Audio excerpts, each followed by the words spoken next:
Clowns lurking in the shadows, jumping out of cars. 911, what's the address of your emergency? There's a guy walking around here dressed in a clown suit with a machete. Even putting schools on lockdown. With everything's going on, you don't know who's behind the mask. It's the bizarre and scary clown craze that's sweeping the nation. In Detroit, two bozos, dressed as clowns, apparently thought it would be fun to pull up in a car and start chasing people. We are just waiting for someone to get hurt or seriously or killed as a result of these attacks. Cops arrived and the clowns made a run for it, but the girls were arrested. That's Jamie Salinas and Alondra Sledge facing a judge who isn't laughing. What you did, allegedly, was horrendous. And we are not going to stand for this in this city or in the United States. The girls' bond was set at $10,000 each. It looks like the joke's on them. Like, I'm a college student. I don't have much money coming in. I'm off of financial and I'm still paying for school. I go to school full time. I do work. I don't make much money. Guess you should have thought of that before you hopped in your clown mobile and scared innocent people on the street. In Oklahoma, a 911 call about a creepy clown sighting. Shit Police Department. Yes, ma'am. I'd like to report. I know it's going to sound kind of crazy, but I just saw it down the street from the light, and it looked like it was a clown. A clown? It looked like he had either a bat or it was a machete. The lone clown, an eerie sight, loitering in the middle of the night underneath a lamppost. He was wearing a black jumpsuit that was from maybe from the oil field or something, but it was just pure black.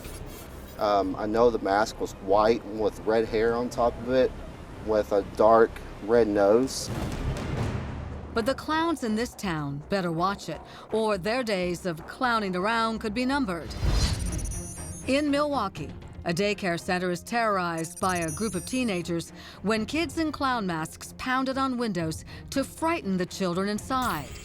Watch as the terrified kids run into another room, screaming, "Scary clowns are coming to get us." One child even grabbing a stick. In the chaos, a 7-year-old slipped out of the door and ran several blocks to her grandma's house. It was real dangerous. She took through an alley. She went through an alley. She took a busy street. The little girl is safe, but the creepy craze continues.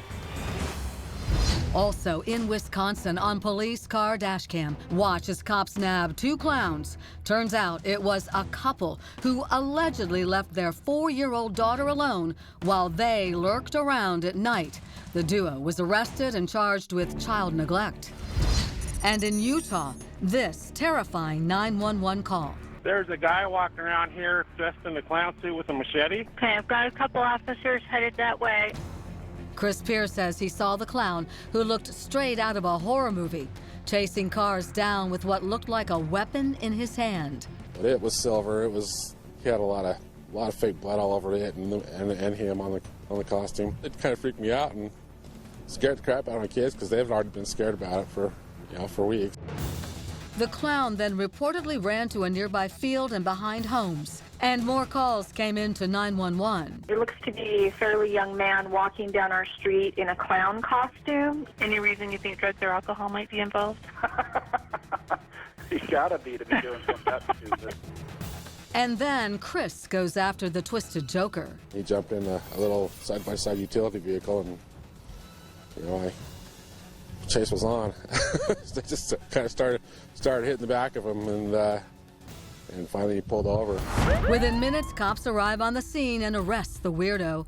Turns out the masked man was an 18-year-old who said he was pranking his sister, and that so-called machete was actually a plastic sword. The intent to have some fun originally, but take it a little bit too far, and their intent changes from wanting to have some fun to causing some public nuisance and alarm. With Halloween coming up, Target is yanking clown masks off the shelves and off of its website. Concerned parents are hoping this will send a strong message to the pranksters. They need to understand that this is not a game, that we're taking this seriously, that people will get hurt if they think that there's a cause for danger or concern.